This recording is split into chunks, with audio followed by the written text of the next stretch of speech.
Jack यानी Jharkhand academic council सामाजिक विज्ञान मॉडल क्वेश्चन पेपर 2026 का सबसे समझदार और सबसे मजबूत, सबसे दमदार विश्लेषण। तो चलिए करते हैं शुरू। सबसे पहले अपने क्वेश्चन नंबर 1 की तरफ, राष्ट्रवाद की पहली अभिव्यक्ति किस क्रांति के साथ में हुई थी? तो सही आंसर इसका है बच्चों फ्रांसीसी क्रांति, क्योंकि हमारा पहला चैप्टर ही है फ्रांस में राष्ट्रवाद का उदय। और राष्ट्रवाद का मतलब सीधा सा समझ जाना, राष्ट्रवाद का मतलब होता है अपने देश के प्रति प्रेम। चलिए बढ़ते हैं दूसरा क्वेश्चन बच्चों, रक्त और लौह की नीति का अवलंबन किसने किया था? सही आंसर क्या हो जाएगा? बिस्मार्क। किसने किया था? बिस्मार्क ने किया था। अगला क्वेश्चन, हिंद स्वराज याद रखना बहुत ही इंपॉर्टेंट, कई बार पूछा गया, महात्मा गांधी की रचना है, राइट? तो किसने लिखा था? महात्मा गांधी।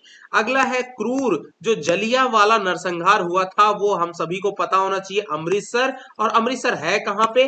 पंजाब में, याद रखना। अगला क्वेश्चन है, सिल्क रूट का क्या मतलब है? रूट का मतलब होता है रास्ता, और सिल्क रूट उसे बोला जाता था। एक्चुअली एशिया को यूरोप और उत्तरी अफ्रीका से जोड़ने वाला जो मार्ग था, मार्गों का जाल था, एक प्रकार से नेटवर्क था अपने उस टाइम पर, उसे हम लोग सिल्क रूट बोलते थे। तो ये है आपका ऑप्शन नंबर डी। अगला क्वेश्चन है बच्चों, आर्थिक महामंदी, आर्थिक महामंदी की शुरुआत कब हुई थी? तो आर्थिक महामंदी की शुरुआत आपकी 1929 में। एक्चुअली हुआ क्या था, अमेरिका के जो शेयर बाजार है उनमें बहुत भारी गिरावट दर्ज कर ली गई थी 1929 में, जिस कारण से पूरे जो हमारा पूरा सभी देशों में आर्थिक महामंदी की शुरुआत वहीं से हो गई थी। तो सही ऑप्शन क्या हो जाएगा? सी वाला आपका सही हो जाएगा। कारण क्या था आर्थिक महामंदी का? तो याद रखना, अमेरिका के शेयर बाजारों में भारी गिरावट। अगला क्वेश्चन है, आलू अकाल किस देश में हुआ था? वेरी इंपॉर्टेंट, नाम है आलू लेकिन इसका काम है बड़ा चालू। तो सही आंसर क्या हो जाएगा? आयरलैंड। आयरलैंड में हुआ क्या था बच्चों? आलू का उत्पादन एकदम भयंकर तरीके से गिर गया था, राइट? तो आलू की फसल भयंकर तरीके से खराब हो गई थी, गिर गया था उत्पादन, जिस कारण से आयरलैंड में हुआ क्या कि वहां पे भुखमरी की स्थिति उत्पन्न हो गई, तो जिससे वहां पे अकाल उत्पन्न हो गया। अगला क्वेश्चन है, भारत में पहला प्रिंटिंग प्रेस किन लोगों के द्वारा लाया गया? तो प्रिंटिंग प्रेस जो है पुर्तगालियों के द्वारा लाया गया था बच्चों। और सबसे बड़ी बात है कि ये कब लाया गया, अगर ऐसा क्वेश्चन पूछ ले तो 1956 में, राइट? 1956 में। और कहां पे स्थापित किया गया? तो गोवा में स्थापित किया गया। इन सभी को भी आपको याद रखना है। अगला क्वेश्चन है, मोटे कपास का उत्पादन कई देशों में किया जाता है लेकिन बेहतर किस्में कहां से आती थी? तो सही आंसर क्या है? भारत। उस समय, जिस समय की ये बात कर रहा है, उस समय भारत में जो मोटे और लंबे रेशे होते थे कपास के, वो भारत में ही मिलते थे। तो सही आंसर हो जाएगा भारत। 10वां क्वेश्चन है बच्चों, किस मिट्टी में लौह धातु, लौह धातु मतलब आयरन ऑक्साइड होता है, जिस कारण से वो मिट्टी लाल दिखती है? आंसर क्या हो जाएगा? लाल मिट्टी। इसका क्ल्यू भी है, एक प्रकार से याद रख सकते हो। बीज बचाओ आंदोलन क्या था? तो ये एक ऐसा आंदोलन था जिसमें जिसमें पर्यावरण कृषि संरक्षण से संबंधित था ये आंदोलन। और इस आंदोलन की शुरुआत और इसका नेतृत्व सुंदरलाल बहुगुणा और वंदना शिवा जैसे जो लोग थे उनके द्वारा किया गया था। तो अब आपको ध्यान भी होना चाहिए कि सुंदरलाल बहुगुणा ने ही नेतृत्व किया था टिहरी डैम बनते वक्त जो पर्यावरण संरक्षण की बात थी, यानी चिपको आंदोलन। तो सही आंसर क्या हो जाएगा? ऑप्शन नंबर बी आपका करेक्ट हो जाएगा बच्चों। तो याद रखना, इस तरह से याद रखना है। तो क्वेश्चन क्या है, बीज बचाओ आंदोलन किससे संबंधित है? तो यह एक पर्यावरण कृषि संरक्षण आंदोलन था जिसका नेतृत्व किसने किया? सुंदरलाल बहुगुणा और वंदना शिवा। तो आंसर याद रखना, इस तरह से भी पूछा जा सकता है क्वेश्चन। धरातल का कितना भाग जल से ढका हुआ है? तो लगभग 71%। इसको हम लोग 3/4 आप कह सकते हो, तो लगभग 3/4 लगभग पूछ रहा है। सही आंसर ऑप्शन सी। अगला क्वेश्चन है बच्चों, सुनहरा रेशा, तो जूट को हम लोग गोल्डन फाइबर या गोल्डन क्रॉप के नाम से जानते हैं। 14 नंबर क्वेश्चन, इसमें पवन इसमें पवन महाशक्ति मतलब कौन से देश को पवन महाशक्ति का दर्जा, यानी जहां पे पवन यानी हवा जो है, वायु विंड जो है, उसको एनर्जी के रूप में वहां पे स्कोप है, तो वो है आपका भारत। इंडिया में कुछ खास खास प्लेसेस हैं जहां पर, जैसे तमिलनाडु, गुजरात, महाराष्ट्र, यहां पर पवन ऊर्जा के लिए भारी स्कोप है, इसलिए भारत को पवन महाशक्ति, इन चारों की बात कर रहा है। इनमें से कहा जाता है। 15 नंबर क्वेश्चन बच्चों, भारत में जूट उत्पादन किस राज्य का महत्वपूर्ण स्थान है? तो सबसे ज्यादा पश्चिम बंगाल में होता है, क्योंकि जूट को उत्पादन के लिए पानी की आवश्यकता होती है, तो वहां पर अवेलेबल मात्रा में पानी है, इस वजह से पश्चिम बंगाल में सबसे ज्यादा जूट का उत्पादन होता है। उसके अलावा बिहार वगैरह में भी होता है कुछ रीजन में। अगले क्वेश्चन की बात करें, सबसे लंबा राष्ट्रीय राजमार्ग, इसी को हम लोग नेशनल हाईवे बोलते हैं, कौन सा है? तो पुराने उसमें किताबों में हमारा जो है वो नेशनल हाईवे नंबर 7 है। एक्चुअली ये जो नेशनल हाईवे 7 है ये वाराणसी से कन्याकुमारी तक जाता था, लेकिन अभी के समय में इसका नाम नेशनल हाईवे 44 है, जो कि श्रीनगर से कानीपुरम यानी तमिलनाडु तक जाता है। पहले अब जो है ये नेशनल हाईवे इसको NH44 में मिला दिया गया है, तो अब इसका नाम NH44 है। ये नया कॉन्सेप्ट है, नए नए नाम इसका NH44 याद रखना है। कहां से कहां तक? श्रीनगर से कानीपुरम तमिलनाडु। अगला क्वेश्चन है बच्चों, श्रीलंका में बहुसंख्यक कौन है? तो सिंहली जो जाति है वो बहुसंख्यक है, यानी कौन सी पॉपुलेशन मेजॉरिटी में है।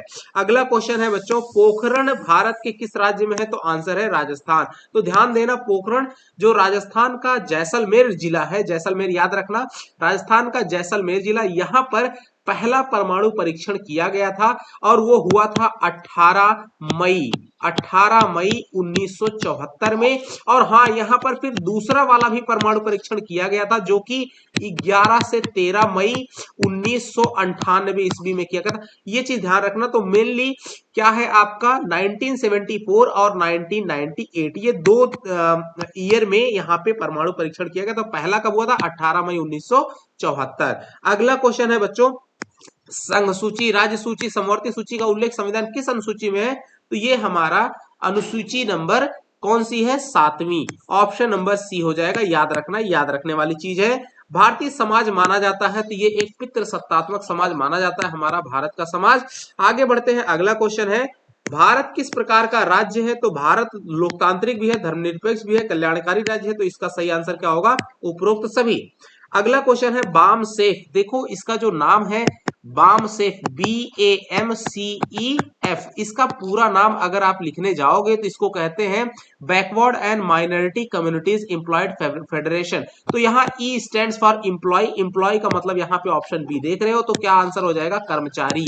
सही, राइट। आगे बढ़ते हैं, अगला क्वेश्चन है, राजनीतिक दलों को मान्यता कौन देता है बच्चों? तो राजनीतिक दलों को मान्यता हमारा जो इलेक्शन कमीशन ऑफ इंडिया यानी चुनाव आयोग है, वो आपको मान्यता देता है राजनीतिक दलों को। अगला क्वेश्चन है बच्चों, इनमें किस देश में एक दलीय शासन व्यवस्था है? काफी इंपॉर्टेंट क्वेश्चन है। किस देश में एक दलीय, एक दलीय का मतलब सिंगल पार्टी सिस्टम, यानी उस देश में सिर्फ एक ही पार्टी काम करती है। सही आंसर क्या हो जाएगा? चाइना। चाइना में सिर्फ एक ही पार्टी रूल करती है और उसका नाम है communist party of China, CPC, communist party of China. अच्छा, भारत में बहुदलीय व्यवस्थाएं हैं, जैसे आपने बीजेपी नाम सुना होगा, कांग्रेस नाम सुना होगा, ऐसे ही सपा, बसपा, बहुत सारी लोकल पार्टियां भी हैं, नेशनल पार्टी भी है, बसपा है। ऐसे ही ब्रिटेन में भी बहुदलीय व्यवस्था है, अमेरिका में द्विदलीय व्यवस्था है, 2 दल ही वहां पर चुनाव लड़ते हैं, आपको पता होगा, डेमोक्रेटिक एंड रिपब्लिकन, राइट। तो इस तरह से आपने देखा कि अमेरिका में द्विदलीय व्यवस्था, चाइना में एक दलीय व्यवस्था है और भारत में बहुदलीय है, ब्रिटेन में बहुदलीय है। अगला क्वेश्चन है बच्चों, भारत में लोकतंत्र की सफलता में क्या बाधा है? तो गरीबी भी बाधा है, मतदान का दुरुपयोग भी बाधा होता है, अशिक्षा यानी कि उपरोक्त सभी इसका करेक्ट आंसर हो जाएगा बच्चों।